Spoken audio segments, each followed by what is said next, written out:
আজকের পর্বে India gate সম্পর্কে বেশ কিছু তথ্য তুলে ধরেছি।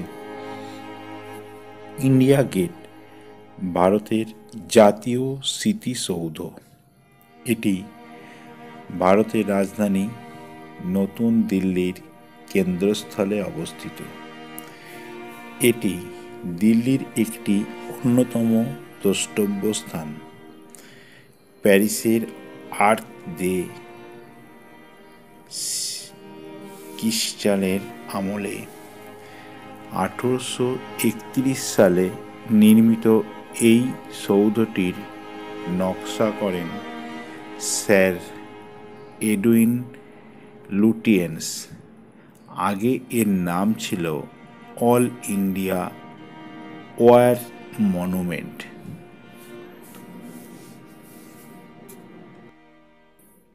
এটি প্রথম বিশ্বযুদ্ধে নিহত সৈনিকদের বৃহত্তম যুদ্ধ সমাধিগুলির মধ্যে একটি অন্যতম।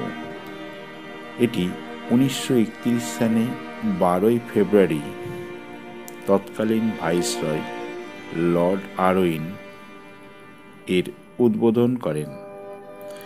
ইন্ডিয়ান গেট প্যারিসে অবস্থিত আর্ক ডি ট্রাম্প এর মতো সম্পূর্ণ একটি খিলার নির্মিত গোলাপি ও হলুদ ভরতপূর্ব পাথর ব্যবহার করে তৈরি হয়েছে।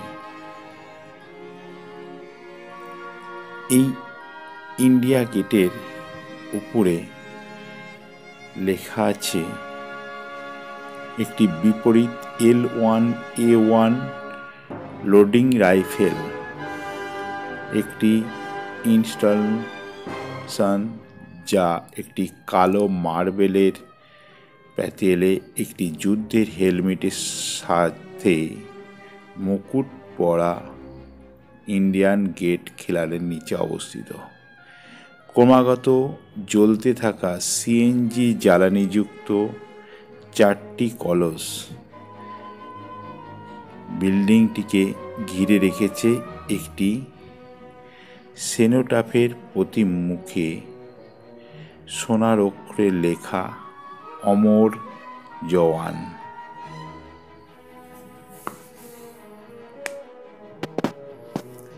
বর্তমানে এই ইন্ডিয়া গেটের মূর্তিটি পরিবর্তন করে 2022 সালে নরেন্দ্র মোদী নতুন দিল্লির ইন্ডিয়া গেটের কাছে নেতাজি সুভাষচন্দ্র বসুর মূর্তি জাতির উদ্দেশ্যে উৎসর্গ করেন। এই ইন্ডিয়া গেটের সামনে রয়েছে রাষ্ট্রপতি ভবন। দিল্লির কেন্দ্রীয় সচিবালয়ের মেট্রো স্টেশনের কাছেই এটি অবস্থিত। এটা ইন্ডিয়া গেটের সামনেই অবস্থিত। আপনি যদি ইন্ডিয়া গেট পরিদর্শন করতে যান, খুব কাছাকাছি এই স্মৃতিস্তম্ভ দুটি দেখতে যেন মিস করবেন না।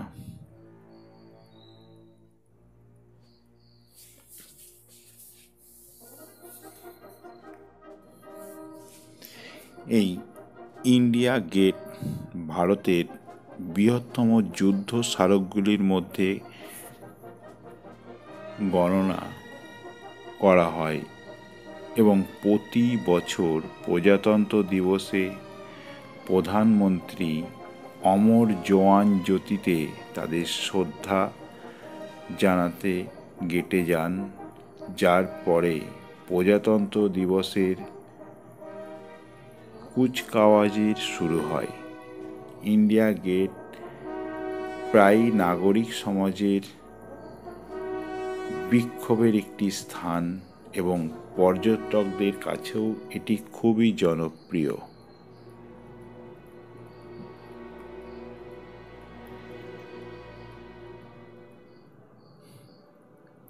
তবে এই যে গার্ডেনটিতে বহু মানুষ, স্টুডেন্ট তারা ঘুরতে আসে। খুব সুন্দর এই গার্ডেন।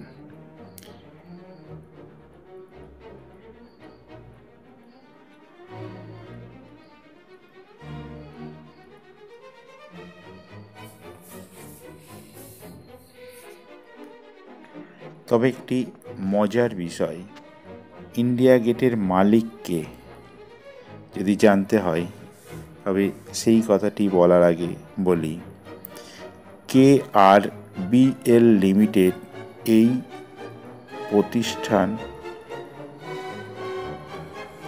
প্রতিষ্ঠাতা খুশিরাম এবং বিহারী পালের নামকরণ করা হয়েছে।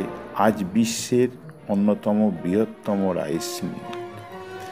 কোম্পানির সবচেয়ে জনপ্রিয় ব্র্যান্ড ইন্ডিয়া গেট, ভারতের সবচেয়ে বেশি বিক্রিত বাসমতি চালের ব্র্যান্ড। এই ইন্ডিয়া গেটটি নির্মাণ করেন ইম্পেরিয়াল ওমার গ্রেভস কমিশন। পরে তার নাম পরিবর্তন করে কমনওয়েলথ ওয়্যার গেটস কমিশন করে।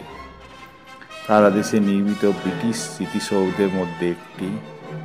স্থাপিত ছিল স্যার এডসন লুটিয়েন্স, একজন ইংরেজ, যিনি অনেক যুদ্ধ স্মারক ডিজাইন করেছিলেন এবং নতুন দিল্লির প্রধান পরিকল্পনাকারী ছিলেন। তবে ইন্ডিয়া গেট সম্পর্কে মজার কিছু তথ্য। এটি প্রথম বিশ্বযুদ্ধে নিহত সৈন্যদের বৃহত্তম স্মৃতিসৌধ হিসেবে ধরা হয়।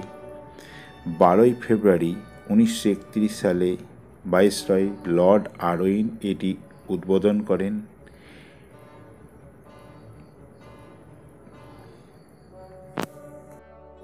তবে এই ইন্ডিয়া গেটের সামনেই রয়েছে রাষ্ট্রপতি ভবন।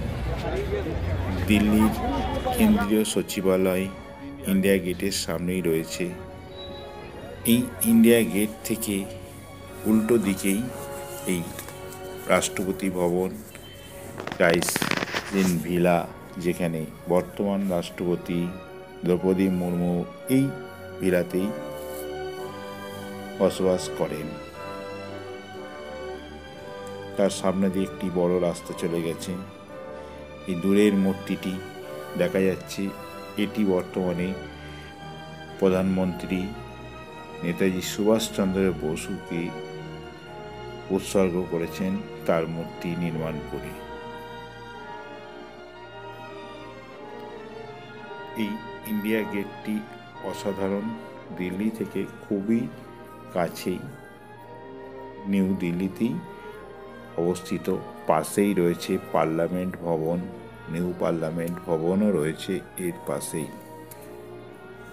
এখানে আসলে সবগুলো ঘুরে দেখে যাওয়া খুবই সাধ্যের মধ্যেই পড়ে। ধন্যবাদ।